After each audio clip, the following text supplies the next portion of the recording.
Minister, Ambassador, ladies and gentlemen, good morning and welcome to this session on the revival of Pakistan economy. Somebody was telling me outside 2 minutes ago, finally the spring has arrived. And for a change, this session is going to be about good news. So the spring for a change too doesn't have to be equated with political unrest. And this session will indeed be about good news because for the first time in a long time, the Pakistani economy is actually sending positive signal. You have all, as I did, all read the various statements made by the IMF or the ADB report and so on and so forth, praising the current government for consolidating macroeconomic stability, strengthening public finances, and rebuilding foreign exchange buffers. And 3 weeks ago, Pakistan's credit rating outlook was raised from stable to positive by Moody's. So these are indeed good news. True, Pakistan is also benefiting, like the rest of the world economies, from lower prices, but this certainly doesn't explain everything. And the same agencies also, which praise Pakistan for what it has done good, also to point out for persistent vulnerabilities. Yet, there is a striking contrast between the situations we knew just a few months ago and the one that is for us to see today. And this is good news for Pakistani. This is good news for all friends of Pakistan. So how Pakistan managed to redress its economy? What are the challenges there? What will be the government's strategy to address them? These are some of the issues that will be discussed this morning. And to do so, we do have indeed a great privilege to welcome Pakistan's Finance Minister, Senator Mohammed Ishaq Dar. Minister Dar certainly won't have the time to do justice to your long and very rich career, a career which took you from the private sector to international governance and then politics.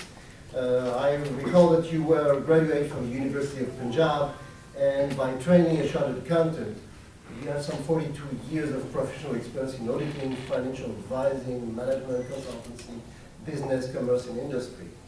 I won't recall all the details of your career in Pakistan, in the UK. Let me say that very early in your career, you worked as an international consultant for the Libyan government. You also became later on the director for the World Bank, the Asian Development Bank, and the Islamic Development Bank. You've been, importantly, a parliamentarian for the past 20 years, first as a member of the National Assembly for 2 terms, and then as senator. And if I correct, you're currently serving your 3rd term as senator.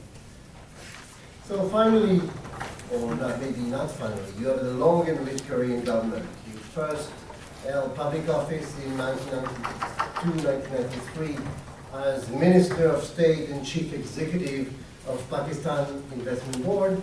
You served as Federal Minister for Commerce and Investment between 1997 and 1999, and you were twice Federal Minister for Finance, Economic Affairs, Revenue and Statistics, respectively in 1998, 1999, and 2008. And today, you are Pakistan Finance Minister again, and nobody could therefore be better qualified to tell us about the evolution of the Pakistani economy. Ladies and gentlemen, please join me in welcoming Minister Mohammed Ishaq Dar.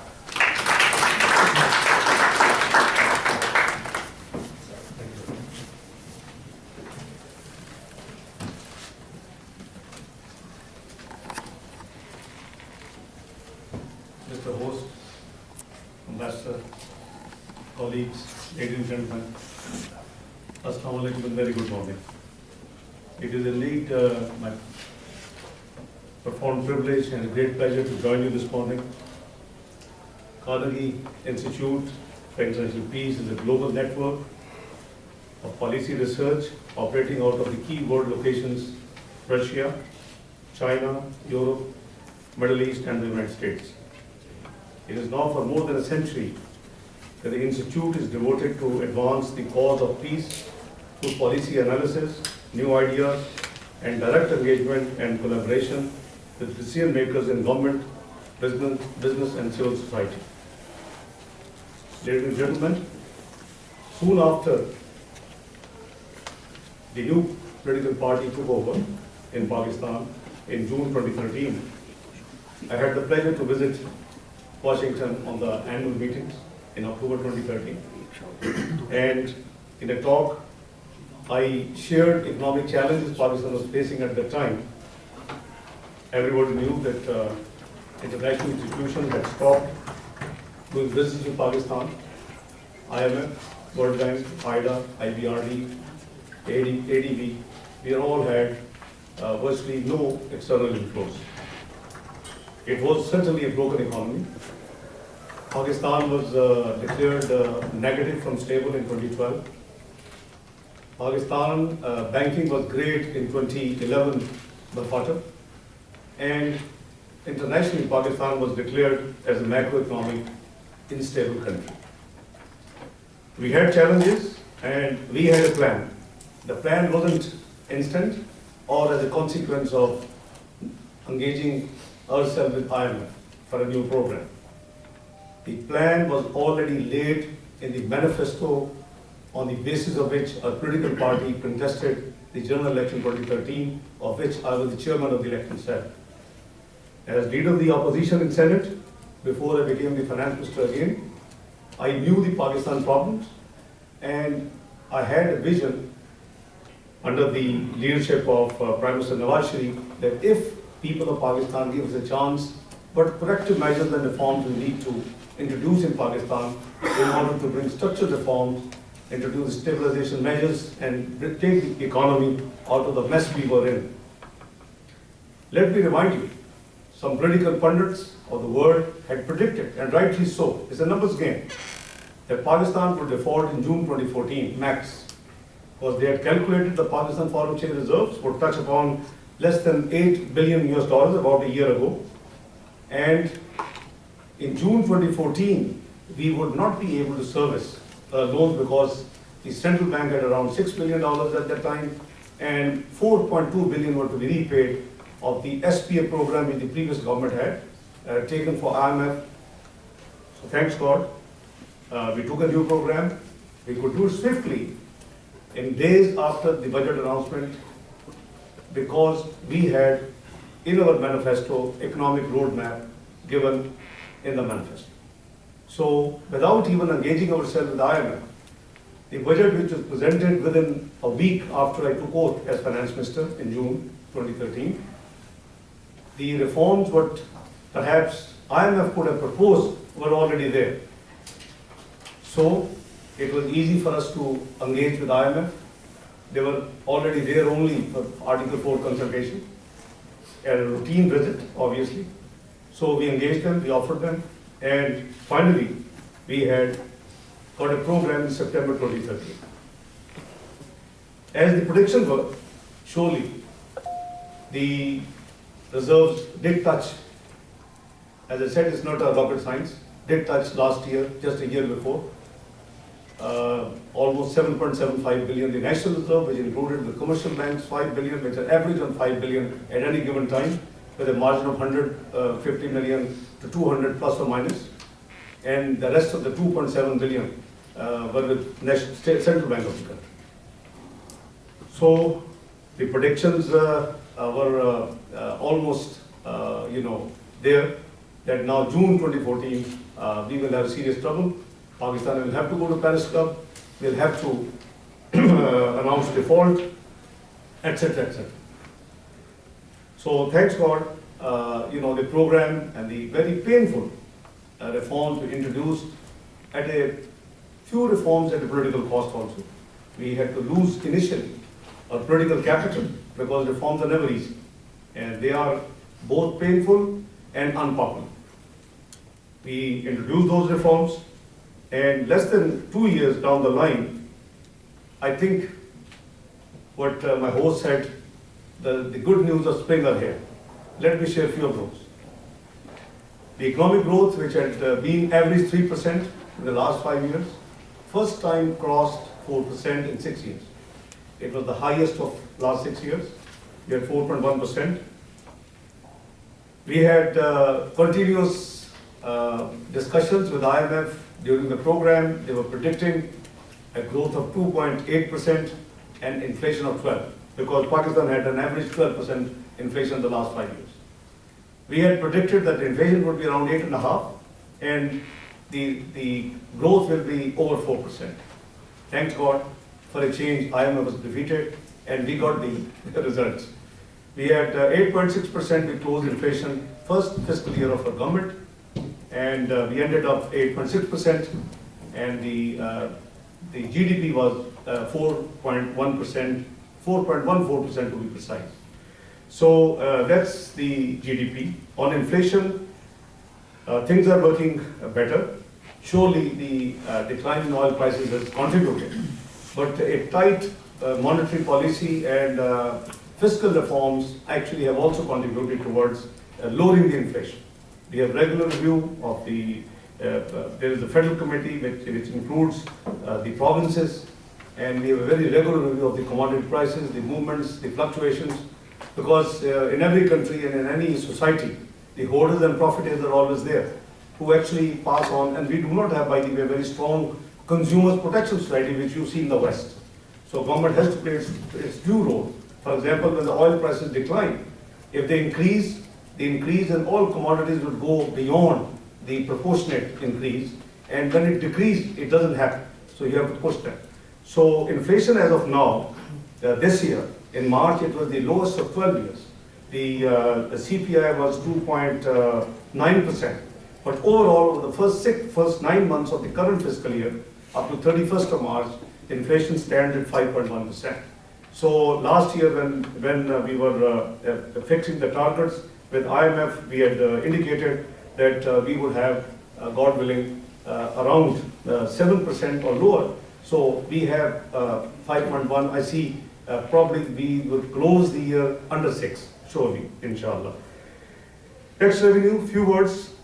The revenues collection were a meager 3% growth, which obviously was very pathetic. The defense and the debt servicing, and God knows how many other implications. For example, the floods, the national calamities, the world war against terror, which we are fighting alone as of now under Zerbayazan. So they all are very big ticket items.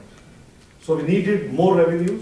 And obviously we needed tax to GDP to improve, because obviously single digit wasn't acceptable.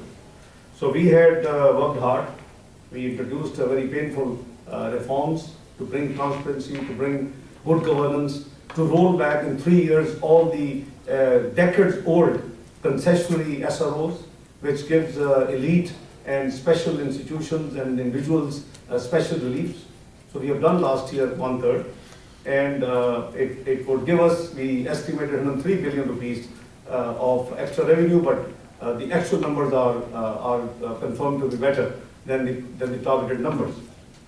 So tax revenue, last year we had growth of 16.4%, and currently this year, whereas we were just before coming to this room, my host was asking the impact of the oil declining prices, and I say yes, on current account is very welcome, because I have to dish out less foreign exchange for the import bit.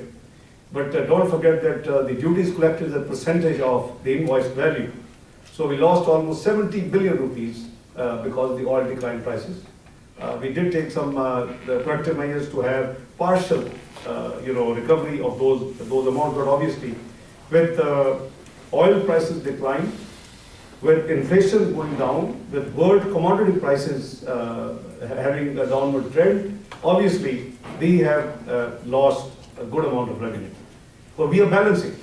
While we are losing the non-tax revenue, we are making every effort to increase the non-tax revenue in order to match the loss in tax revenue in the current year. But despite all the odds, I'm happy to share with you that we still have almost under 13% so far in 9 months revenue growth as for the taxes collections are concerned, despite all the odds. So we are further planning to introduce legislation that this luxury of issuing concessionary SROs, barring certain areas like national security, national food security, obviously the calamities, the socio-economic sector, barring those, the powers of the Federal Board of Revenue, which is the revenue division of Government of Pakistan, and I happen to be minister, that we would withdraw, we would introduce legislation to withdraw these powers from the revenue division, from the FPR. We are considering to withdraw the powers of the minister, in other words, my own, legal statutory powers, and give it to a higher forum, which is the cabinet committee of the economic cabinet committee of the cabinet economic reforms and economic affairs. So we are actually right now in the process of finalizing a draft legislation in order to deal with the subject. I always call fiscal deficit the mother of all evils, because it is the sum total of all ills which reflect the country's financial health. When we took over, projected figure was 8.8%.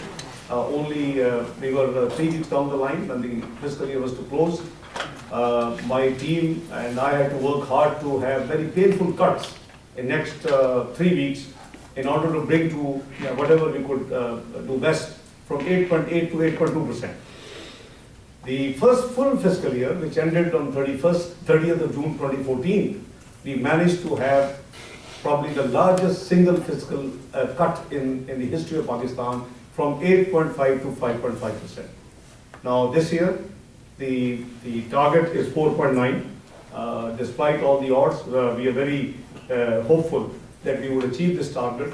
As of now, the 9 months fiscal deficit is 3.6. So I'm pretty confident that we will be able to achieve the fiscal target of 4.9%.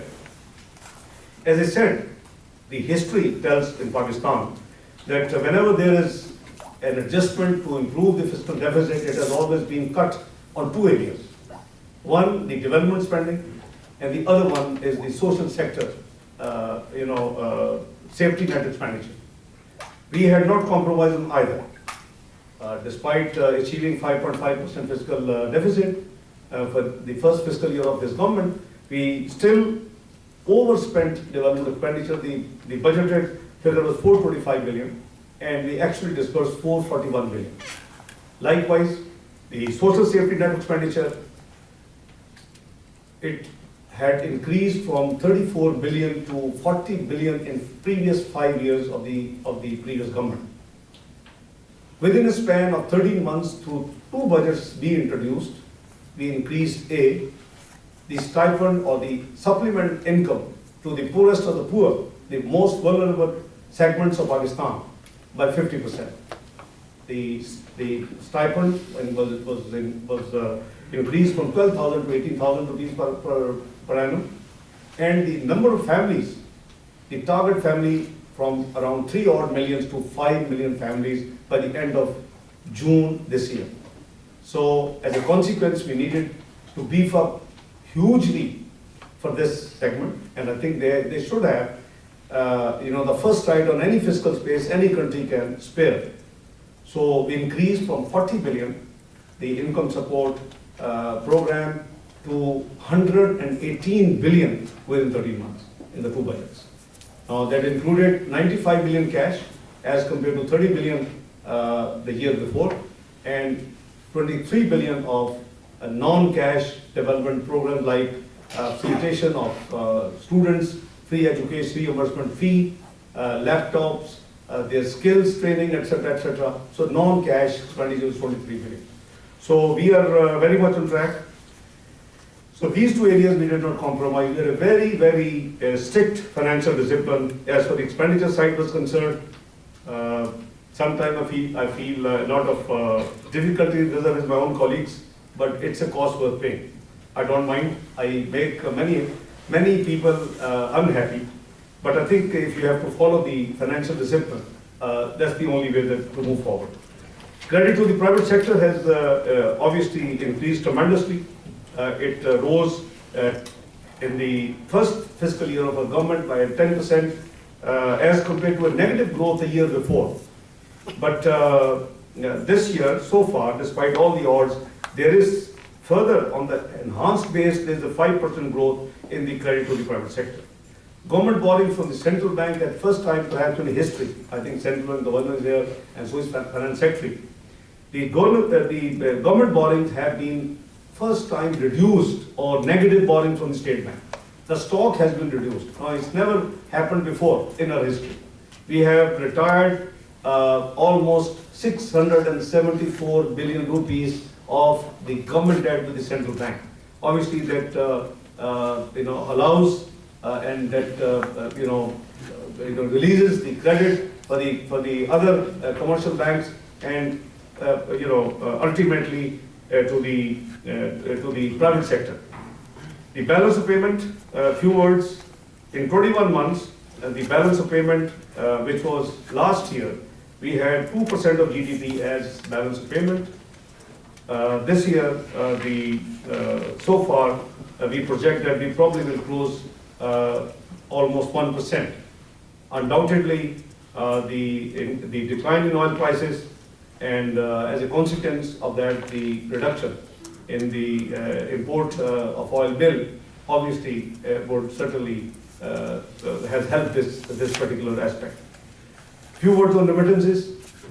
Pakistan never saw growth more than a single digit in home remittances from expat Pakistanis.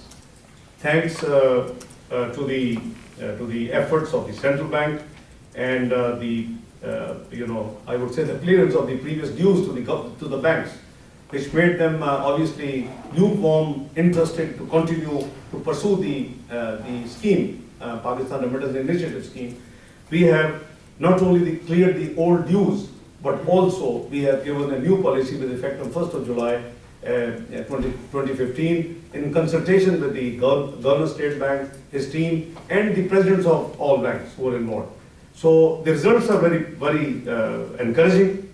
First year we had 14% growth, first time double digit in the home remittances, and which rose from 14 billion almost to 16 billion, and the 9 months average so far is even better increase in the home remittances, almost from 13.3 to 15.7 billion, which means 15% growth in the first 9 months. So that has helped us take care of our current account deficit. Exchange rate has been very stable. There was speculation when the country was predicted to go on default that the rupee against dollar would go around 127, anything between 114 and 127. People had actually put bet, some seasoned parliamentarians have put bet that if it comes under 100 or around 100, they will quit from the politics. The rupee did touch 100, but in politics such promises never materialize. I have no grudge, and I still welcome, because the economy has seen better results. Rupee has been very, very stable in the last year and a half, and particularly in the last 1 year, it has been hovering around between 101 to 102 rupees. I think it's a very stable rate, and we hope that the forex market will continue, which is open market mechanism, which incidentally I happened to introduce post sanctions, nuclear sanctions in 98, 99. First, we used to be pegged with the dollar, and the government used to decide what rate. But we left it to the open market mechanism in sometime in full open market mechanism in February 1999, when I was finance minister of Pakistan. So that's working very well.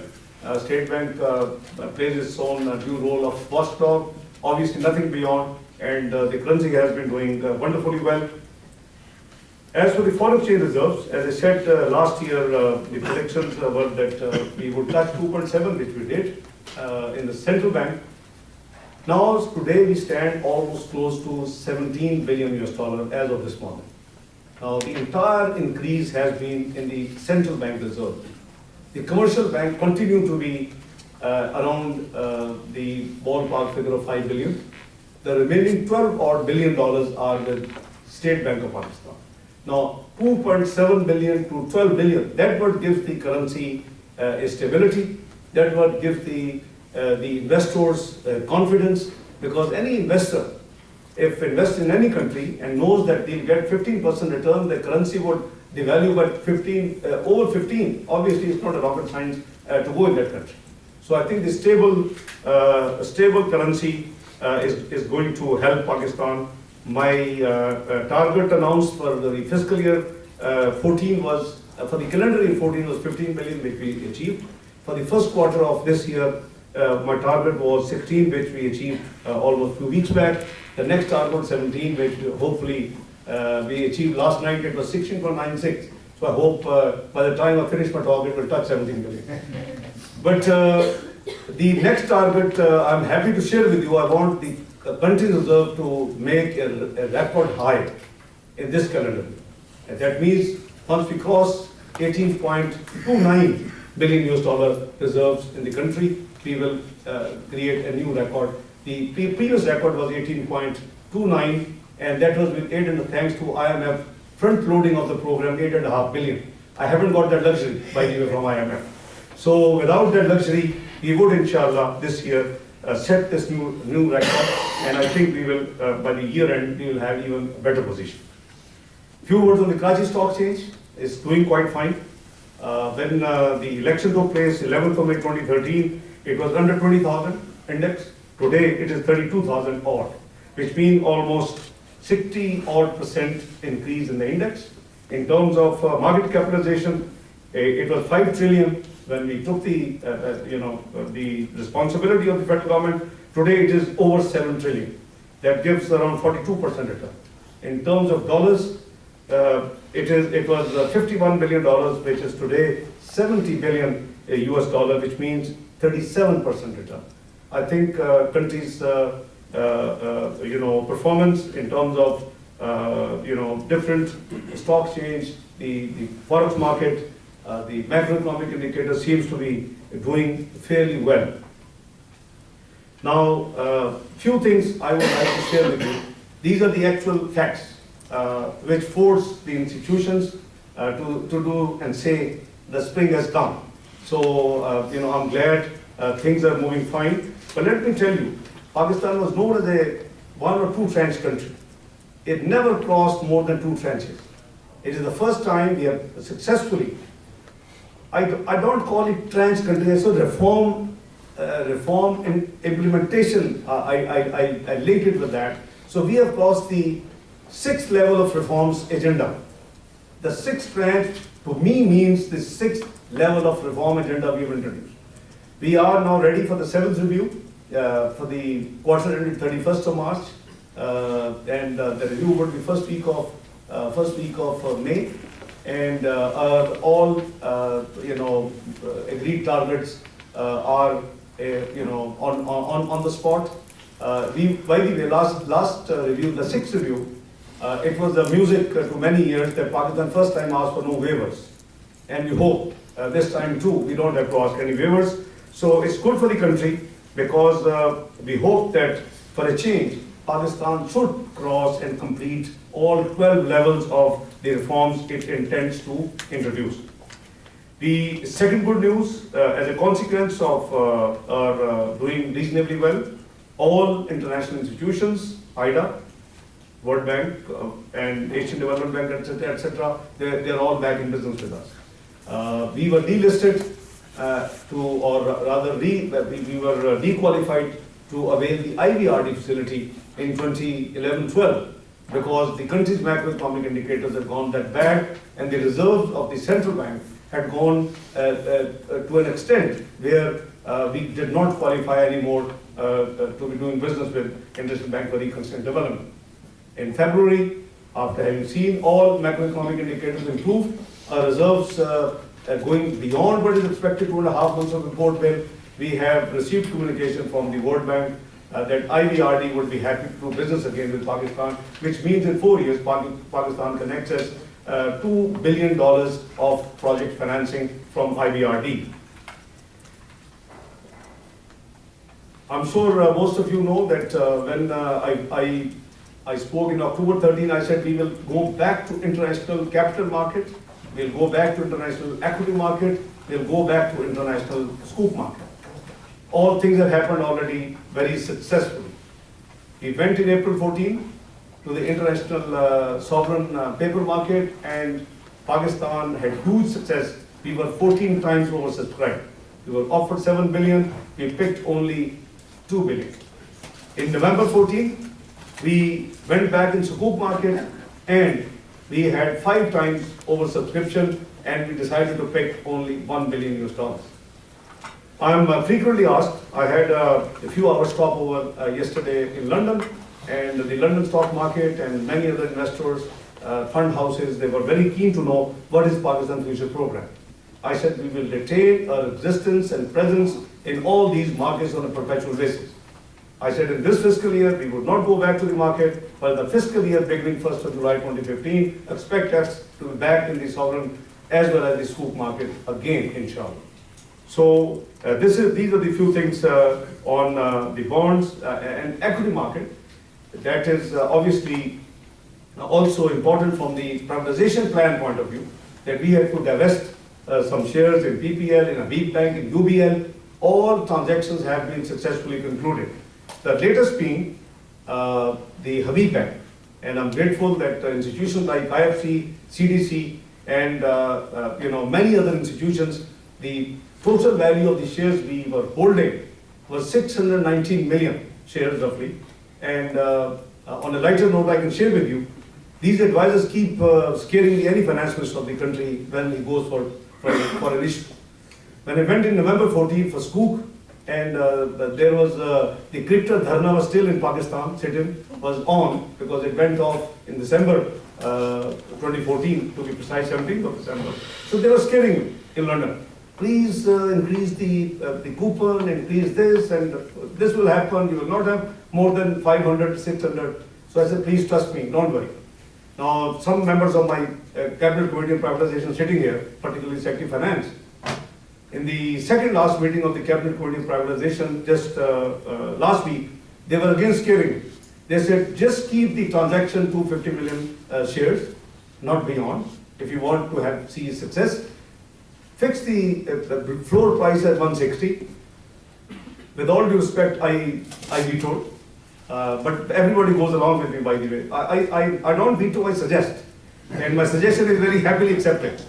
So I suggested let it be 166. Why lose 360 million?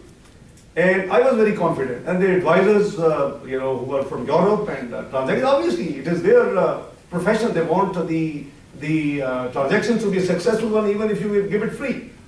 It was my country, so I said we will not fix the 250 upper limit of the shares. We will have 250 minimum, and we'll see how the response is. Would you imagine the response was close to $1.6 billion? We didn't have enough shares to sell.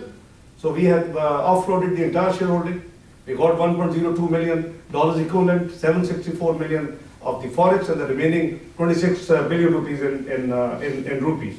So another transaction, we back very successfully in the international equity market.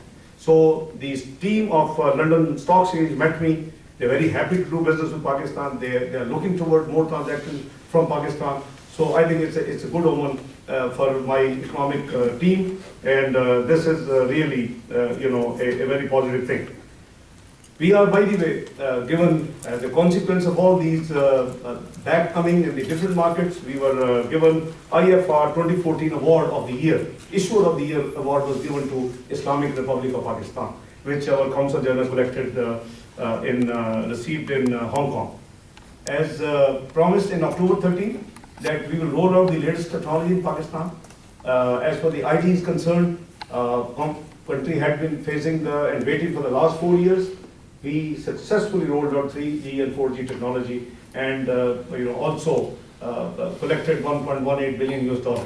So that technology is expected to produce 900,000 new jobs in 4 years.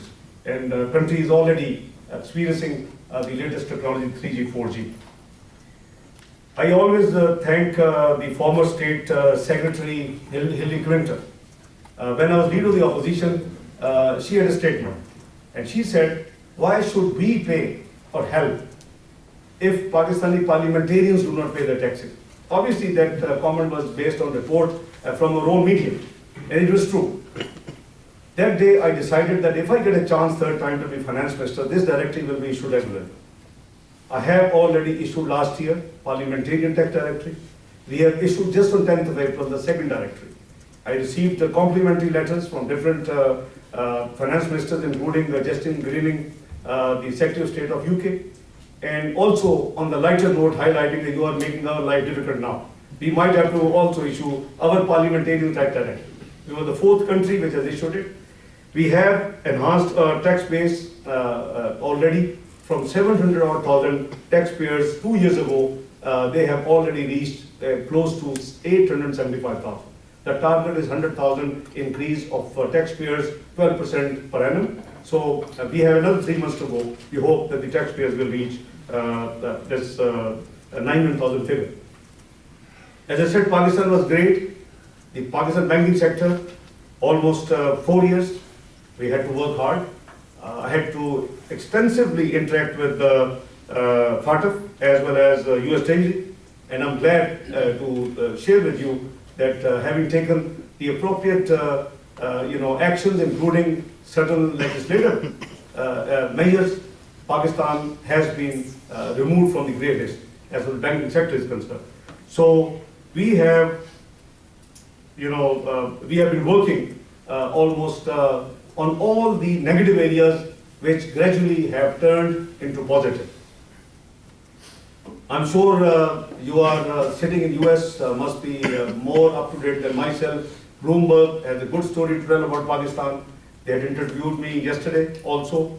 Moody's, which put Pakistan outlook, as Mr. Host shared with you, from stable to negative in 2012. Last year, having seen our performance, they converted back from negative to stable, and just in February, they have now upgraded it from stable to a positive country. I personally believe that it won't be too far away, and the overall rating would also be improved, keeping in view the Pakistan current macroeconomic situation. Let me also tell you that the other few E's. We had a manifesto which revolved around 4 E's, by the way: economy, energy, extremism, and education / health, which is the social sector. Economy, I think it is a reasonably good story people find now on the globe. But I have to share a few words with you on the economy. I'm sure you have seen the JETRO report, expecting Pakistan to be the second choice place for foreign direct investment if it stays on course, obviously. You must have seen O'Neill report, the author of BRIC and now author of MINT, 4 countries. In the same report, it says that Pakistan is likely to be 18th world economy from 44th world economy by year 2050. For me and Pakistan, the challenge is to reduce this timeline. I'm absolutely sure that this is achievable. And the real challenge is the timeline. How much timeline you can cut from 2050, how early we can reach that stage. And I'm very happy to see Morgan Stanley's chief analyst statement, recent statement: Pakistan is ready to set off. It is only a matter of time. So the analyses are very positive, but we can't be complacent. We have a lot of roadmap to still cover. And before I say a few words on extremism and energy, let me tell you briefly what are our medium-term goals. We want to take in our tenure GDP growth to 7%. We want inflation to remain in single digit, preferably under 8%. Our target to fiscal deficit is to bring down to an acceptable level of 4%. Foreign exchange reserves by the end of our tenure over 20 billion. Investment to GDP ratio, which is all-time low in 12.6 to 20%. Industrial sector growth by 7 to 8%. Public debt to GDP, which had crossed the statutory, is a violation, statutory limit of 60% of GDP, had actually been 63.9% in June 2013. We have already reduced it by 2%. It's close to 62. And hopefully in next year and a half, we intend to bring it well below 60%. So we come back and the statutory limit allowed. Likewise, foreign direct investment goal is $5.5 billion annual, exports to 32 billion. And on the education / health, the social sector, the 4th E, we intend to double our spending. We right now spend 2% of our GDP on these social sectors. we have a plan of increasing it to 4% of the GDP. Poverty alleviation is obviously our top priority, inclusive growth and massive reduction in poverty numbers. So surely we have to work quite hard to move on. Now, a few words on energy. As I said that we had inherited a terrible energy crisis in Pakistan. It's a world known outages in Pakistan were in the urban areas 18 hours on average and the rural areas in 20 hours. They have come down to almost 8 hours in the rural areas and 6 hours on average in the urban areas. Now, the shortfall still is there around 4,500 megawatt. They were, inherited circular debt or amount payable to the investors, close to $5 billion when we took over. We cleared those dues within 45 days of taking oath, and that was a very difficult task the new government had to do. But what's future? We have right now 7,000 megawatts of electricity projects under implementation already at advanced stage. Some will clear by end of this year, by end of 16, and by end of 17, we hope to complete all these projects. They are a fuel mix, they are hydro, they are solar, they are wind, and they are also civil nuclear. So we hope to have 7,000 megawatt in the system by end of 2017, as against a shortfall of 4,500. But if I talk of GDP growth of 7%, surely there would be a high industrial demand attached to that GDP growth activity. So we are planning 7,000, what I explained to you, they are already under implementation at different stages of completion.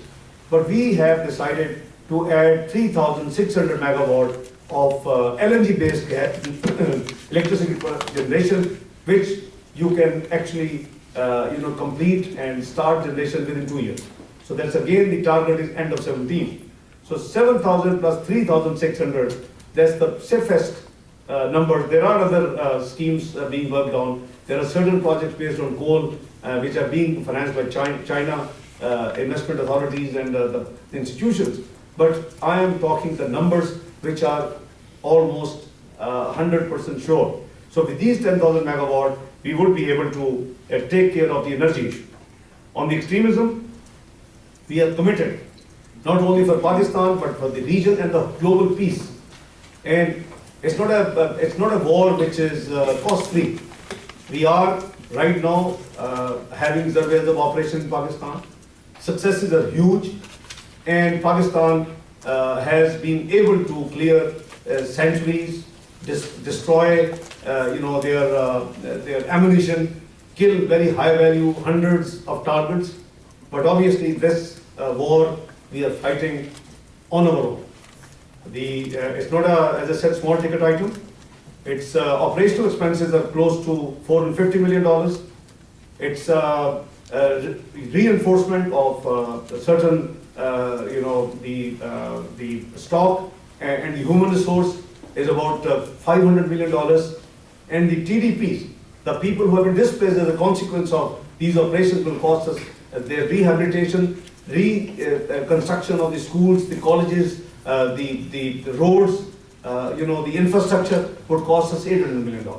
We are talking $1.7 billion between 2.5 years. But we are ready and stand alone. Thanks to certain countries who have indicated some assistance, but we are mainly working with donors, and we would, no matter at what cost, we are committed to eliminate this menace from Pakistan, which would make the region and the world, God willing, a very peaceful region. Now, the regional connectivity, we are working on a number of projects. Regional connectivity, CASA 1000, it's been a darling project of IMF, World Bank, State Department. I can see Robin Dawkins smiling. But these projects were in course, this project was in cold storage when we took office for years. We kicked off We took it out of the cold storage, we did everything, cabinet approval, action approval, etc., etc. Now it's a reality. Now we can see that this project coming to see the light of the day, hopefully in next 2-3 years. Very soon there's a, I think, project signing ceremony sometime, I think in, hopefully in July in Turkey. But project is now, have been activated. And the next project is TAPI, that is between the 4 countries. There's a gas pipeline, and we hear good news, P1 plus 5, P5 plus 1, successful negotiations. We hope these materialize end of the day. And deliverables are there from Islamic Republic of Iran, and the sanctions lifted, obviously that will also help boost the trade and the commercial activity in the region. So on the regional connectivity, we are very, very clear. So what is the future? The question where we have to lead now. We believe that we, as I said earlier, we cannot be complacent. Surely not. We have to do a lot of more work. We have to cross another 6 reform stages. We have just crossed 6 and another 6. But having achieved tangible gains, our government now agenda is A, to consolidate these gains, make them irreversible, and move on and start the journey, make the first step towards a long journey, hopefully joining ultimately the emerging markets league of the world. Now, this is something as of now maybe sounds a very difficult thing, but I'm very confident the way we could cut the distance to half in achieving where we have achieved so far in 20 months, which was predicted to be 3 years. I think this is a high time that we should move on to achieve and to start a new journey. While consolidating these gains, we should start the journey towards a new hope and new vision. With these words, I once again, ladies and gentlemen, I'm grateful that you spared time. I know many finance ministers are in the town. Many people would like to hear different people. So I'm sure you know that time is a rare commodity in these countries, and so is with some people in our country too. But let me assure you that Pakistan is committed, to continue the reform agenda in order to move forward and give probably better news in the months ahead and the years ahead. Thank you very much indeed. God bless you all.